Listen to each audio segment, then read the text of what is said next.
विश्वा शर्मा जो आजकल कुत्तों की तरह भौंकता है बहुत ज़्यादा हर मामले में, उसके खिलाफ तो बाकायदा बीजेपी ने एक बुकलेट छाप दी थी उसके घोटालों की, और ये कहा था कि इसको हर हाल में पकड़ करके जो है बीजेपी के सत्ता में आते ही जो है फ़ौरन पकड़ के इसको जेल में डाल देंगे।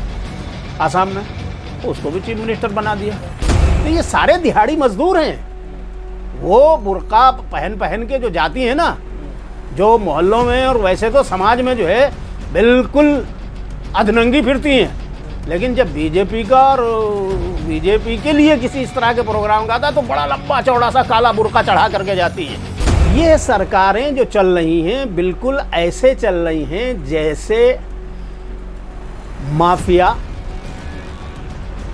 जैसे माफिया गुंडे माफिया जो है अपने गैंग चलाते हैं। तब यूसीसी का जो मामला है वो ज़्यादा इस टाइम देखने के लिए मिल रहा है, चाहे वो सोशल मीडिया हो या मेन स्ट्रीम मीडिया। इसमें मोदी जी भी कह रहे हैं कि एक घर में दो कानून नहीं चलते, एक ही कानून चलना चाहिए। किस तरह देख रहे हैं आप इस पूरी कार्यवाही को? देखिए, इस वक्त जो मसला सबसे ज़्यादा छाया हुआ है वो यूनिफॉर्म सिविल कोड का नहीं है। फिर किस चीज़ का है?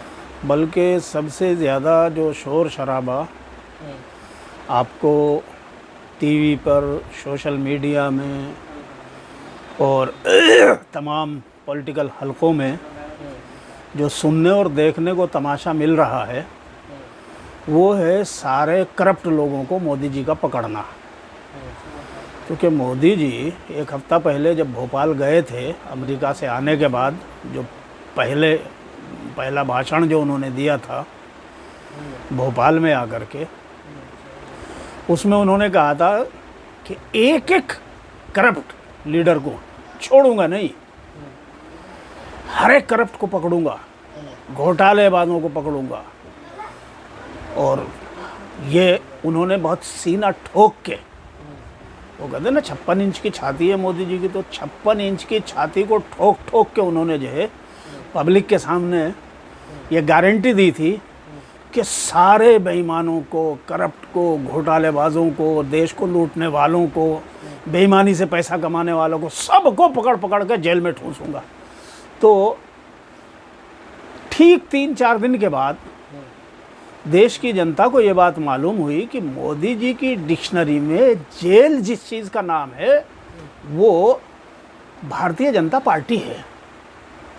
क्योंकि वो जिन लोगों पर 70,000 करोड़ रुपए के घोटालों का, करप्शन का उन्होंने इल्ज़ाम लगाया था एनसीपी के लीडरों पर, और जिन लीडरों पर यानी अजीत पवार और उनके साथियों पर जो उन्होंने 70,000 करोड़ रुपए के घोटालों का जिक्र करते हुए कहा था कि किसी को नहीं छोड़ूंगा, एक एक को पकड़ के जेल में डालूंगा, ठीक 3 दिन के बाद उनको 9-10 लोगों को पकड़ के उन्होंने जेल में डाल दिया।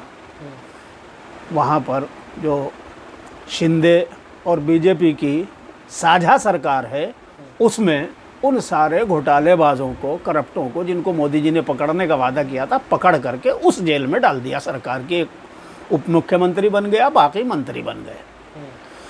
तो ये बात जनता को अब पता चली, तो इसलिए जो है अब लोगों में यही मौजू है चर्चा का कि भाई ये तो वाकई बड़ा कमाल कर दिया मोदी जी ने। इन्होंने कहा था कि गारंटी है मोदी की कि एक एक को पकड़ के जेल में डालूंगा, वाकई इन्होंने तो एनसीपी को सारी की सारी को पकड़ के जेल में डाल लिया। अब अगला नंबर कौन सी पार्टी का है, कौन से करप्ट लोगों का है जिनको जेल में डालना है, और वो इनकी जेल में आने के लिए तैयार होते हैं या नहीं होते हैं, इस पर बहसें चल रही हैं। अब ये है मसला असल। तो यूसीसी बीच में कहाँ से आ गया इसमें? यूसीसी जो है असल में जब मोदी जी ने देखा कि यार इन सबको पकड़ने के बाद भी जो है इनको जेल में बीजेपी की जेल में डालने के बाद भी लोग वॉशिंग मशीन कह रहे हैं उसको कि साहब ये जेल बोल रहे हैं बीजेपी हाँ कि ये भाजपा वॉशिंग पाउडर है ये, जिसमें जो है सारे बेईमानों को धुल करके जो है वो साफ शफाफ कर देते हैं। लेकिन मुझे तो ये बात मालूम हुई कि साहब मोदी जी ने जिस जेल का वादा किया था कि साहब गारंटी दे रहा हूँ जेल में डालूंगा, तो उन्होंने जहाँ डाला है तो मैं तो उसी को जेल समझूंगा। छोटी जेल उनकी महाराष्ट्र की सरकार है, बड़ी जेल जो है केंद्र की सरकार है। तो भाई बीजेपी जो है वो अगर जेल है तो वो तो वाकई पकड़ पकड़ के को डाल रहे हैं। पहले आपने देखा कि पश्चिमी बंगाल से जो है पकड़ पकड़ के जितने थे उन सबको डाल लिया था। उससे पहले हेमंत बिस्वा शर्मा जो आजकल कुत्तों की तरह भौंकता है बहुत ज़्यादा हर मामले में, उसके खिलाफ तो बाकायदा बीजेपी ने एक बुकलेट छाप दी थी उसके घोटालों की, और ये कहा था कि इसको हर हाल में पकड़ करके जो है बीजेपी के सत्ता में आते ही जो है फ़ौरन पकड़ के इसको जेल में डाल देंगे। आसाम में उसको भी चीफ मिनिस्टर बना दिया। तो इनकी जेल जो है वो असल में मंत्री बनाना है, पार्टी में लाना, मंत्री बनाना, ये जेल है असल मोदी जी के नज़दीक, इसको वो जेल समझते हैं। तो यूसीसी सवाल तो अब घूमकर वही आ रहा है ना, यूनिफॉर्म सिविल कोड पर। यूनिफॉर्म सिविल कोड जो है असल में वो इसलिए उनको लाना पड़ रहा है कि वो तो उनके पिटारे का बिल्कुल आखिरी तीर है, क्योंकि पिछले 9 साल में उन्होंने हिंदू मुस्लिम कर करके जो नफ़रत, दुश्मनी, दंगा फसाद देश में बर्पा करके, लिंचिंग, लूट मार, आगजनी, तोड़ फोड़ करा करके जिस तरह से उन्होंने देश की सत्ता को 9 साल तक कब्ज़े में किए रखा है और 10वां साल अब चल रहा है, तो उन्हें ये दिखाई दे रहा है कि अब जो है पब्लिक इस सारे दंगा फसाद के खेल को भी समझ गई है, इस नफ़रत और दुश्मनी और लिंचिंग के खेल को भी समझ गई है। तो इसलिए अब वो यूनिफॉर्म सिविल कोड लेके आए हैं। अच्छा, उसमें सारे संगी, सारे आरएसएस के जितने भी वो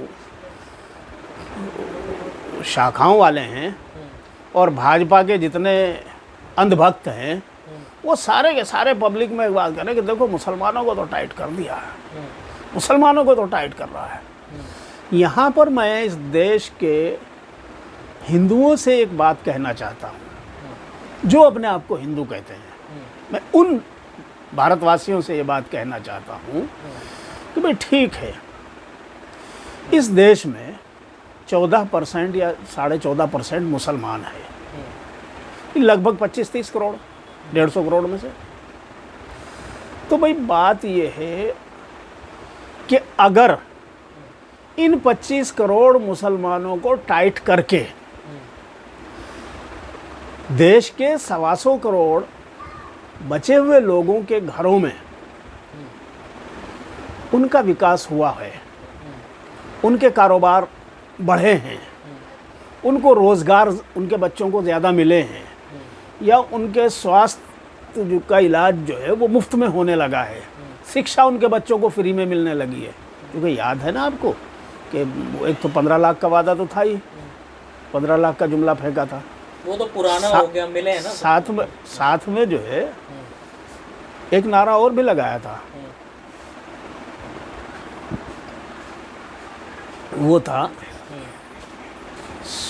कमाई, पढ़ाई और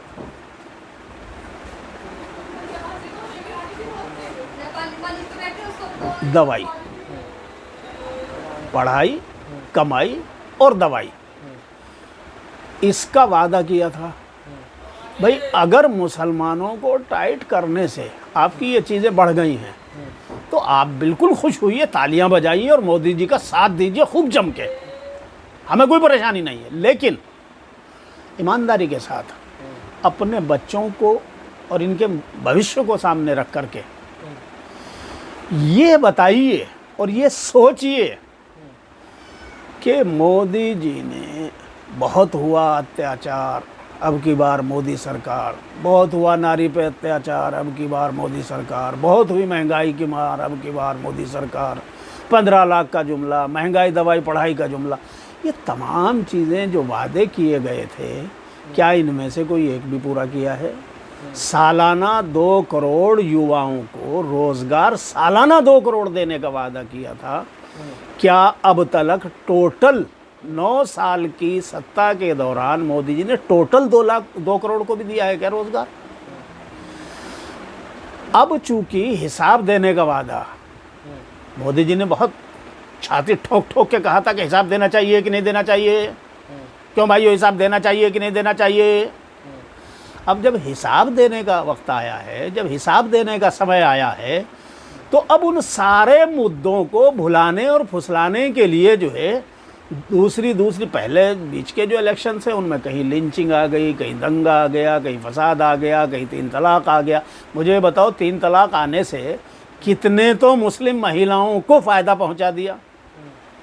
मुझे 300 केस बता दो पूरे देश में। ये तो मुस्लिम खवातीन एक- साथ है ना, खुश है ना वो। कौन सी मुस्लिम खवातीन साथ है यार? वो तो मोदी जी कह रहे हैं कि मुस्लिम महिलाएं हमारे साथ अरे हैं, वो तो मुस्लिम महिलाएं मजदूर हैं, उनकी पहले भी उनकी मजदूर थी, आज भी उनकी मजदूर है, आइंदा भी उनकी मजदूर रहेंगी। कैसे वो मजदूर? तो दिहाड़ी पे काम करती हैं बीजेपी के लिए।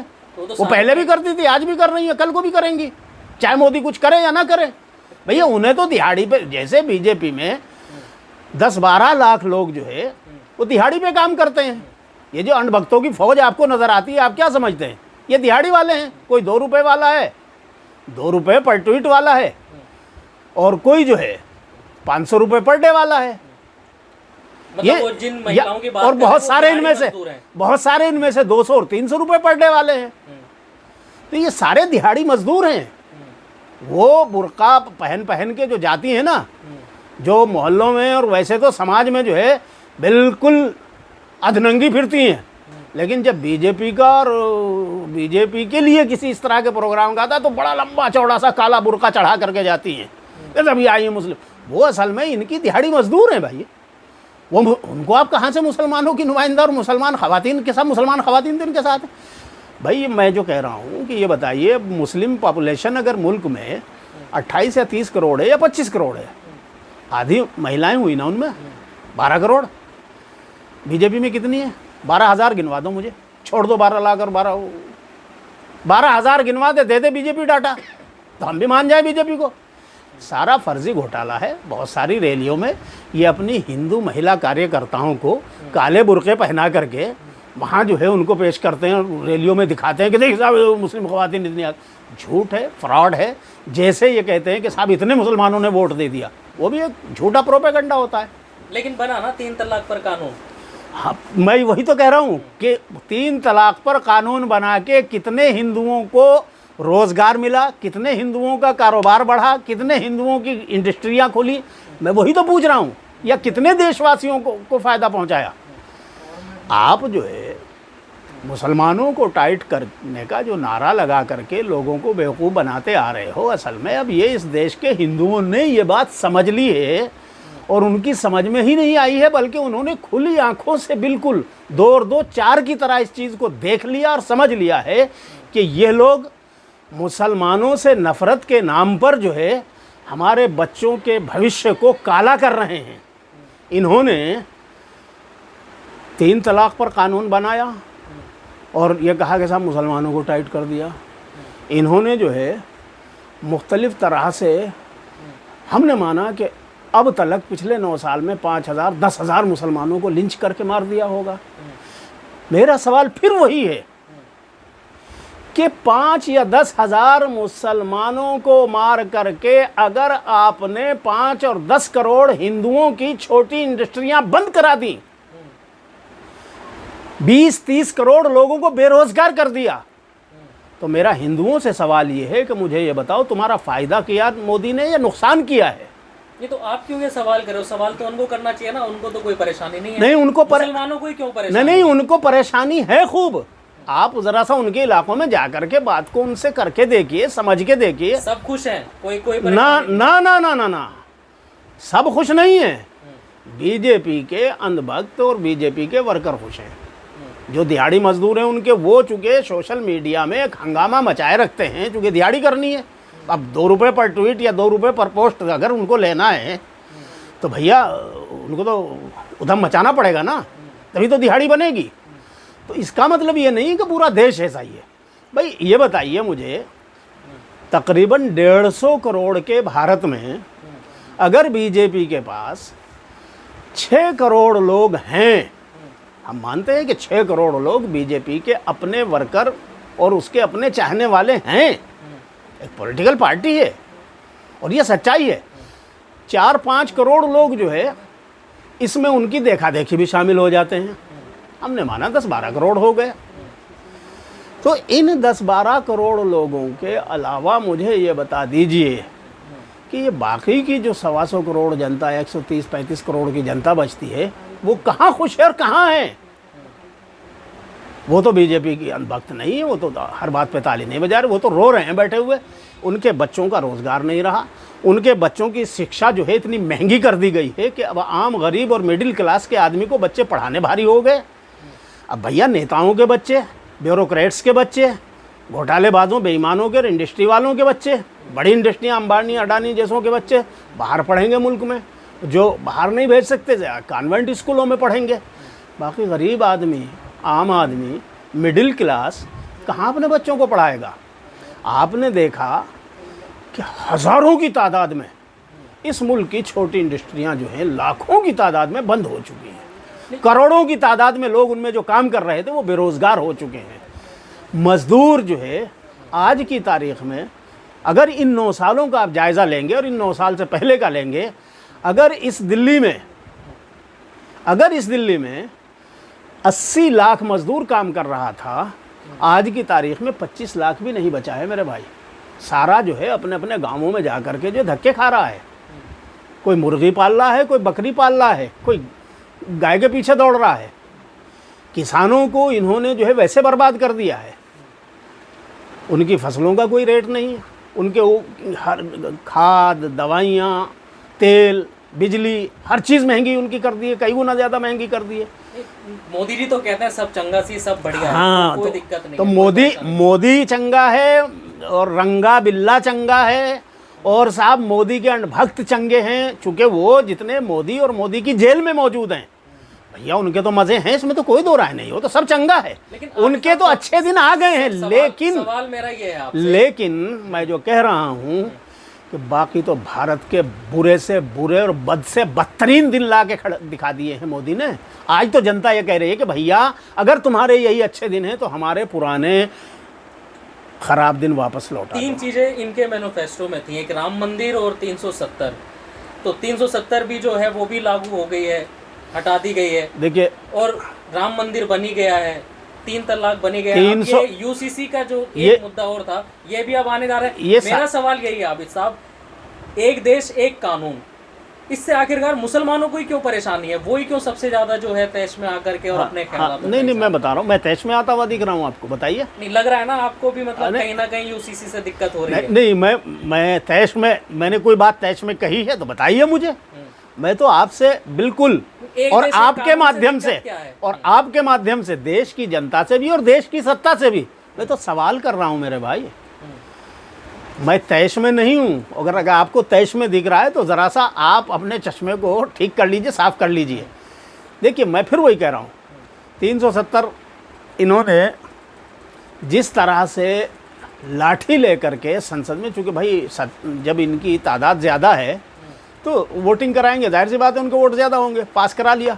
लेकिन सवाल ये है कि जिस तरह से आपने तकरीबन 2 साल तक पूरे कश्मीर को जेल बना दिया और कश्मीर के तमाम नौजवानों को, बच्चों को, 12-12, 14-14 साल के बच्चों को हज़ारों की तादाद में पकड़ कर आज तक न जाने कहाँ कौन कौन सी जेलों में ठूंस रखा, उनके घर वालों तक को आज तक पता नहीं दिया। तो कौन आवाज़ उठा रहे हैं उनके लिए, बताइए आप? सारे कश्मीरी, कहाँ उठा रहे हैं? सारी पार्टियाँ, सुन तो लीजिए ना। वो ही 370 का मसला, आपने उसमें क्या सपना दिखाया था लोगों को? तुम्हारी कश्मीर में शादियाँ होंगी। मैं पूछना चाहता हूँ कितने हिंदुओं ने शादियाँ करी भैया? अंधभक्तों ने जो शोर मचाया था कि तुम्हारी शादियाँ अब कश्मीर में होंगी, कितनों ने कर ली जा कर के? सारे जो है अंधभक्त शोर मचा रहे थे कि अब वो कश्मीर में जो है सारे ब्राह्मणों के, ठाकुरों के और सारे अंधभक्तों के जा कर के वहाँ जो है बंगले बनेंगे। मैं कहता हूँ, पूछता हूँ कितनों ने बना लिए, कितनों के बन गए? फिर दूसरा सवाल जो है वो ये है कि जिस तरह से आपने कश्मीर को 3 टुकड़ों में बांट दिया, इससे जम्मू के लोग भी नाराज़, कश्मीर के लोग भी नाराज़, हिंदू भी नाराज़, मुसलमान भी नाराज़। ऐसा नहीं है कि वहाँ के हिंदू खुश हैं बीजेपी से, वो भी नाराज़ है। तो कहाँ? इसीलिए वो मसला जो है सुप्रीम कोर्ट में है, और जब मसला सुप्रीम कोर्ट में होता है तो फिर सड़कों पे लड़ाई लड़ना किसी फ़ायदे का और किसी मकसद का नहीं होता। सुप्रीम कोर्ट में मसला है और अब बहुत जल्द उसकी सुनवाई पे भी लग गया है वो, अब शायद 11 तारीख से या 13 तारीख से कब वो सुनवाई पे आ रहा है। तो बेफिक्र रहिए, वो भी एक ढोंग था, इनका ड्रामा था। चूँकि ये अपनी मेजॉरिटी की बुनियाद पर जो है धौंस दे करके पार्लियामेंट के अंदर भी धौंस और धुप्पल के ज़रिए जो है काम कर रहे हैं। बिल्कुल जैसा मैं पहले कहता आ रहा हूँ, अब तो दूसरे लोगों ने भी तस्लीम कर लिया है मेरी इस बात को। मैं 4-5 साल से आपसे ये बात कहता आ रहा हूँ और तमाम चैनल्स से कहता आ रहा हूँ कि चाहे यूपी हो और चाहे दिल्ली हो, ये सरकारें जो चल रही हैं बिल्कुल ऐसे चल रही हैं जैसे माफिया, गुंडे माफिया जो है अपने गैंग चलाते हैं। बिल्कुल गैंगस्टरों की तरह से ये सरकारें चला रहे हैं। और जब जैसे गैंगस्टर में भाई ने ऑर्डर कर दिया फलां को निपटाना है, तो वैसे ही यहाँ ऑर्डर हो जाता है फलां को निपटाना, और निपट गया। अब वो कौन सी ईडी जाएगी, कौन सी सीबीआई जाएगी, कौन सी एनआईए जाएगी, कौन सी जो है कोई और एजेंसी जाएगी, तो वो नीचे तय कर लेते हैं लोग फिर। लेकिन भाई का ऑर्डर आ गया कि फलां को निपटाना है, फलां को बंद करना है, फलां को इधर से उठा के वहाँ फेंकना है, वो शुरू हो जाता है। अब मान लीजिए भाई का ऑर्डर आ गया यूसीसी के लिए, तो ये भी लागू होगा ही होगा। ये भी ऐसा ही लागू होगा जैसा कि 3 तलाक का लागू हुआ, जैसा कि सीए एनआरसी का लागू हुआ, जैसा कि 370 का लागू हुआ, वैसा ही होगा। देखिए मैं फिर कह रहा हूँ, 370 का मसला हो या सीए एनआरसी का मसला हो, ऐसा नहीं है कि गैंगवार की तरह जो है भाई ने ऑर्डर कर दिया और ये गैंगस्टरों का जो है वो चल जाएगा ना। ये देश जो है कहीं ना कहीं, ठीक है संविधान को तुम रौंद रहे हो, बूटों समेत कुचल रहे हो, लेकिन वो इसलिए कि पावर्स तुम्हारे पास है इस वक्त सत्ता की, इसी संविधान ने दी है, लेकिन उनका मिसयूज करके तुम उसी संविधान को, उसी संविधान के ज़रिए मिली हुई पावर्स को इस्तेमाल, नाजायज़ इस्तेमाल करके तुम उसी संविधान को कुचल रहे हो, रौंद रहे हो। ठीक है कुछ दिन के लिए कर लो, लेकिन उस संविधान की आत्मा अभी भी कहीं ना कहीं ज़िंदा है और वो ज़िंदा रहेगी। और वो आत्मा इस देश के 125 करोड़ लोगों के अंदर तो ज़रूर ज़िंदा है, अगर 10-15 करोड़ लोग तुम्हारे साथ भी हो गए हैं तो। यूसीसी पर नहीं बोल रहा, मैं यूसीसी पर ही तो बोल रहा हूँ, और काहे पे बोल रहा हूँ, मैं वही कह रहा हूँ कि यूसीसी जो है, आता है तो अरे बाबा यूसीसी जो है किसी भूखे को खाना नहीं देता, किसी मरते हुए को जो है वो दवाई इलाज नहीं कराता। यूसीसी जो है किसी बेरोजगार नौजवान को रोजगार नहीं दे रहा। यूसीसी जो है किसी अनपढ़ बच्चे को कहीं किसी कॉलेज में, स्कूल में जो है शिक्षा नहीं दे रहा। यूसीसी जो है किसी बंद हुए कारखाने को नहीं चलवा रहा, बल्कि तुमने यूसीसी जैसी चीज़ों के नारे लगा करके, 3 तलाक जैसे मसलों के नारे लगा करके जो है लोगों को बेवकूफ़ बनाया है। इसलिए ये बात अब लोगों की समझ में इस देश के आ गई है कि ये झूठे हैं, मक्कार हैं, बेईमान हैं। उस जादूगर या वो डमरू वाला जो घूमता है ना मोहल्लों में तमाशा दिखाता हुआ कि ये वही डमरूबाज लोग हैं, ये डमरू बजाते हैं, इस तरह से करके ये लोग जो है मुसलमानों को टाइट करने के नाम पर जो है असल में इन्होंने हिंदुओं को कंगाल कर दिया है, रोज़गार छीन लिए, उनके कारोबार ठप कर दिए हैं, उनकी इंडस्ट्रियां बंद कर दी हैं, हर चीज़ पे टैक्स लगा दिया। क्या इससे पहले किसी की भी सरकार में, चाहे बीजेपी की ही सरकार रही हो, अटल बिहारी वाजपेयी की भी, क्या किसी सरकार में आपने सुना था कि दूध पर टैक्स लग रहा है? क्या आपने सुना था कि आटे पर टैक्स लग रहा है? क्या आपने सुना था कि दाल पर टैक्स लग रहा है? इन बेईमान बनियों ने, चोरों ने, ये असल चोर हैं, घोटालेबाज। प्रधानमंत्री को चोर कह रहे हैं आप? जी, डंके की चोट कह रहा हूं। जिस दिन प्रधानमंत्री की कुर्सी से हट जाएंगे, देख लीजिएगा लाखों करोड़ रुपए के घोटाले नरेंद्र मोदी और अमित शाह के नाम पर निकलेंगे, और ये जेल के किसी उस जगह पर वाकईतन चक्की पीसते नजर आएंगे जहां वो फडणवीस कह रहे थे ना कि चक्की पीसिंग पीसिंग पीसिंग, और अब मिलाकर के जो है सारे जो है मलाई खाइंग खाइंग खाइंग चल रहा। नहीं तो वो समझे जनाब आली? आप चोर कह रहे हैं, वो तो चौकीदार कहते हैं अपने आप। नहीं, वो चौकीदार ही तो चोरी कर रहा है। अरे भैया, डंडे के बल पर आप जो है वो कौन गोगोई था, उस पर जो है एक लड़की का केस डाल करके उसको ब्लैकमेल, ये असल में ब्लैकमेलरों का गैंग है बाबा। मैं पहले से बताता आ रहा हूँ आपको, इस देश की जनता को बहुत पहले से बताता आ रहा हूँ कि ये ब्लैकमेलर्स का गैंग है, जो हर पॉलिटिकल पार्टियों को भी ब्लैकमेल करता है, इंडिविजुअल्स को भी ब्लैकमेल करता है, इंस्टीट्यूशंस को भी ब्लैकमेल करता है, जजों को भी ब्लैकमेल करता है। इन्होंने गोगोई को ब्लैकमेल नहीं किया क्या? एक लड़की का केस डाल करके, वो कौन सा केस था एक और, जो फ्रांस से जहाज लाए गए थे बाबा, जिस पर राहुल गांधी को माफ़ी मांगनी पड़ी थी सुप्रीम कोर्ट से, वो भी तो इन्होंने अपने आप को क्लीन चिट दिलवाई थी उसी से। कौन सा जहाज़ था, उसका नाम याद है आपको? मैं इस वक्त नाम मिस कर रहा हूँ उसका। वो जो नया वो पता है, वो जो नया जहाज़ आया, जहाज था वो सबको पता है। वो फ्रांस से जो जहाज़ लाए हैं और 10 गुना ज़्यादा कीमत पे लेके आए हैं, वो घोटाला किया, कहाँ गया वो पैसा, किसने किया है? उसी गोगोई से तो उस पर ली गई थी ना क्लीन चिट, ब्लैकमेल करके। आप कैसे कह रहे हो? सामने है बाबा, वो लड़की का केस नहीं आया था, भूल गए क्या आप उसको? और उसके बाद गोगोई की जबान नहीं बदल गई थी क्या? कितने लोगों को याद है? किसी को भी याद नहीं। टाइम पे सबको याद आ जाता है वो। और फिर जो है राम मंदिर की बात आपने कही, राम मंदिर के पक्ष में बेईमानी का और जुल्म का फैसला सुनाने के लिए गोगोई को राज्यसभा की रिश्वत दी गई, इसी से मोदी सरकार के जरिए। मोदी और अमित शाह ने गोगोई को एक रिश्वत राज्यसभा की तय करके तब राम मंदिर के पक्ष में फैसला सुनवाया, वरना उसी फैसले में लिखा हुआ है कि बाबरी मस्जिद के नीचे कोई मंदिर कभी नहीं रहा। वो मस्जिद थी, उसके नीचे से कोई मंदिर के आसार नहीं निकले। बाबरी मस्जिद में ज़बरदस्ती मूर्तियां रखी गई, उसी फैसले में लिखा हुआ है। और बाबरी मस्जिद जुल्म की बुनियाद पर ज़बरदस्ती तोड़ी गई, गैर कानूनी है तीनों अमल। लेकिन फिर वही उसी फैसले में आखिर में गोगोई साहब कहते हैं कि चूँकि ये हिंदुओं की भावनाओं से जुड़ गया, इसलिए इसको जो है राम मंदिर बनाने के लिए दे दिया जाए। ये इसलिए कहा कि रिश्वत तय हो चुकी थी कि राज्यसभा में जाना है, वही हुआ। जैसे ही रिटायर हुए, ये फैसला सुनाने के चंद महीने के बाद मुसलमानों ने तो खुद सहमति दी, बड़े बड़े धर्म गुरुओं ने। और अरे बाबा, मुसलमान पहले से फंसे हुए थे, क्योंकि 10 साल से वो कहते आ रहे थे कि सुप्रीम कोर्ट जो कहेगा, अदालत जो कहेगी हम मान लेंगे, सुप्रीम कोर्ट जो कहेगा हम मान लेंगे। क्योंकि उन्होंने एक ज़बान दी हुई थी, उस ज़बान दे देने की वजह से वो फंसे हुए थे। उन्होंने कहा कि अब हम झूठे साबित होंगे अगर हम इसके खिलाफ कुछ भी करते हैं, तो इसलिए मजबूरन उनको मानना पड़ा। तो फिर क्यों अब बार बार लेकिन बार बार, अरे क्यों नहीं बताएंगे? सच्चाई तो बताएंगे ना, सच्चाई तो बताएंगे ना कि भाई ये ब्लैकमेलर सरकार है, ब्लैकमेलरों की सरकार है। ये अदालतों के जजों को भी ब्लैकमेल करती है, ये पॉलिटिकल पार्टीज को भी ब्लैकमेल करती है, लीडरों को भी ब्लैकमेल करती है, ये इंडिविजुअल्स को भी ब्लैकमेल करती है, ये इंस्टीट्यूशंस को भी ब्लैकमेल करती है।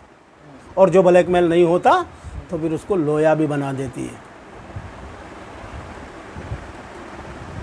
और कुछ कहेंगे यूसीसी पर? नहीं बोले? यूसीसी पर मैं फिर कह रहा हूं आपको कि देखिए, यूसीसी जो है, अब सुन लीजिए, मोदी साहब, अमित शाह जी, चूँकि दो ही हैं इसमें नेता सरकार में,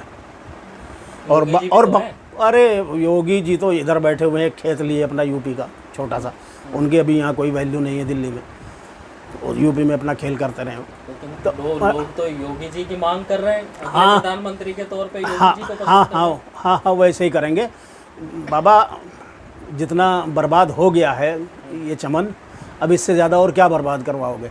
मैं ये कह रहा हूँ कि क्या आप जो बार बार कह रहे हैं ना मुझे कि साहब यूसीसी पे मुसलमान, यूसीसी पे समर्थन करते हैं क्या इसके विरोध में? यूसीसी पे मुसलमान, मैं कह रहा हूँ यूसीसी पे मुसलमानों का जितना बिगड़ रहा है ना, उससे ज़्यादा जो है दलितों का, आदिवासियों का, कबायलियों का, लिंगायतों का और द्रविड़ों का, सिखों का, जैनियों का, बौद्धों का, इन तमाम लोगों का हमसे ज़्यादा बिगड़ रहा है। देखो हमारे पास तो शरीयत इस्लाम है, 3 तलाक का कानून बनाया था, क्या बिगाड़ लिया हमारा?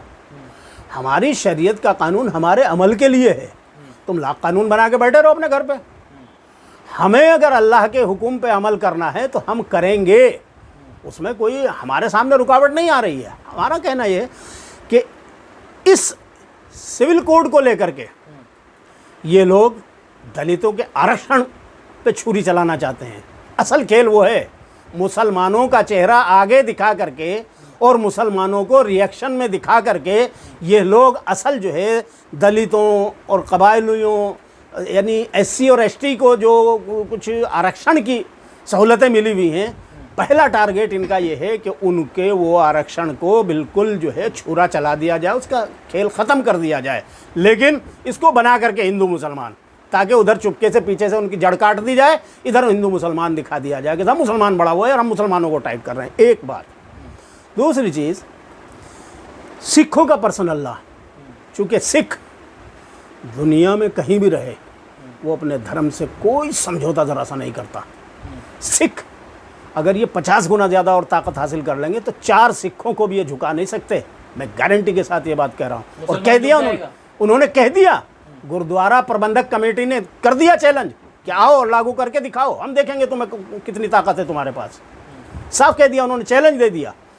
दूसरा, द्रविड़ों ने, सीएम जो है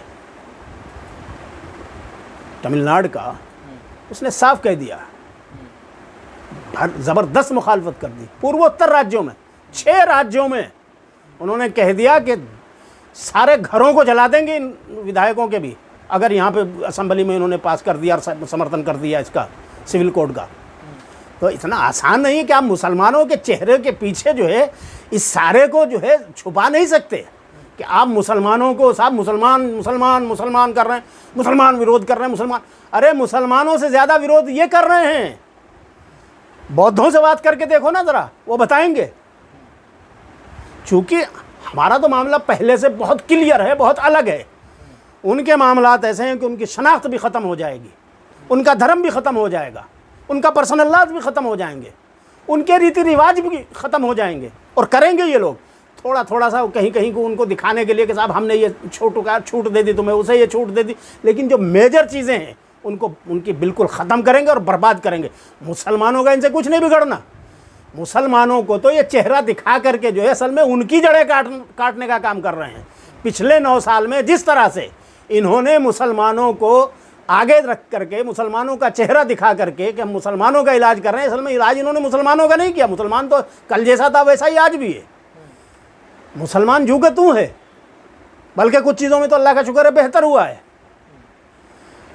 लेकिन इन्होंने कंगाल किया है, बेरोजगार किया है, अशिक्षित किया है, हिंदुओं को कटोरा उनके हाथ में दिया है, बेरोजगार उनको किया है, शिक्षा उनकी छीनी है, स्वास्थ्य उनका बर्बाद किया है। मुसलमानों का इनसे कुछ नहीं बिगड़ना चाहिए। 1000 यूसीसी के नाम पर मुसलमानों के लिए कितना भी कुछ दिखाते रहे, ड्रामेबाजी करते रहे।